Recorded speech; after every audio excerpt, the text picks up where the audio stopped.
The late summer evening carried a heavy blend of jasmine and the lingering freshness of rain. I sat beside the broad windowpane, watching as the storm turned the outside world into a watercolor blur, as if nature itself conspired to keep me still, silent. I was adrift in my own thoughts when the door eased open behind me. There was no knock, no voice, just the low moan of the wood. And that scent I would always recognize as his. Adrian. He entered slowly. Rain had left his clothes damp, and his dark eyes held a weariness I knew too well, soft and exposed. He didn't say a word. He just stood there, hesitant, like he wasn't sure if he was welcome in my world. But he was.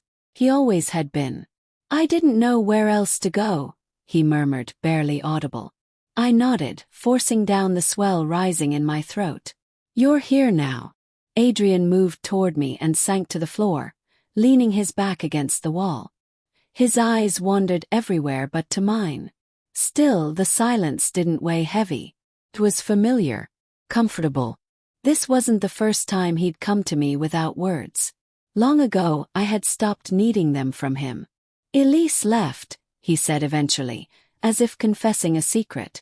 My pulse quickened, not from surprise. Because deep down I'd always sensed it.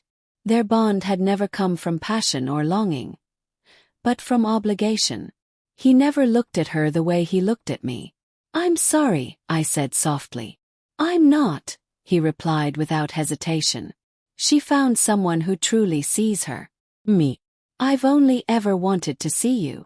I turned to him, uncertain I heard right. To watch you, he clarified with a gentle nod, finally meeting my gaze. Not in the way people stare with curiosity or desire. I mean really watch you. See every shift in your face, every laugh, every time you tug at your sleeves when you're nervous. He took a quiet breath. I could watch you breathe for a lifetime and never grow weary. My breath hitched. No one had ever spoken to me like that. Not even those who claimed they loved me.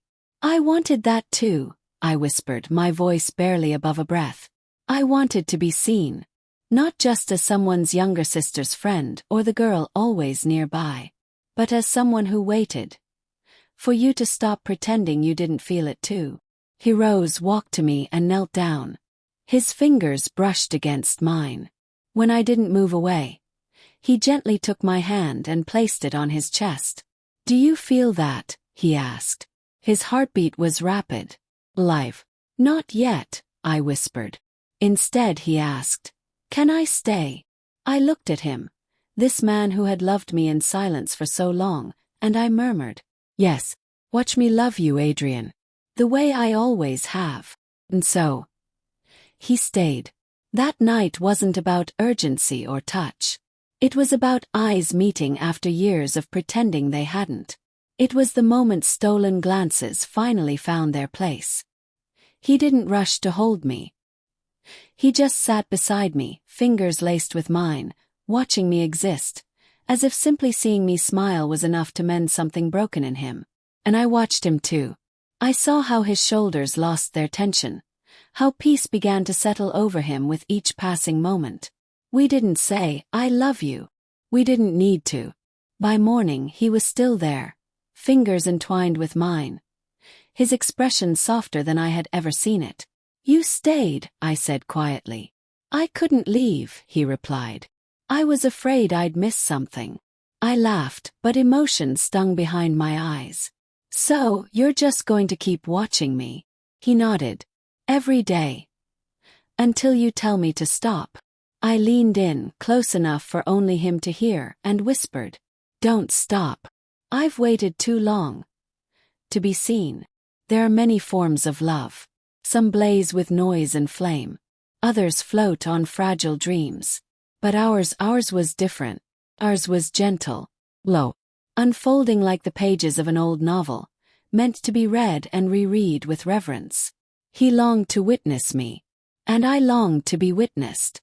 Because love isn't always in the moment of touch. It's in the moment two souls truly see one another.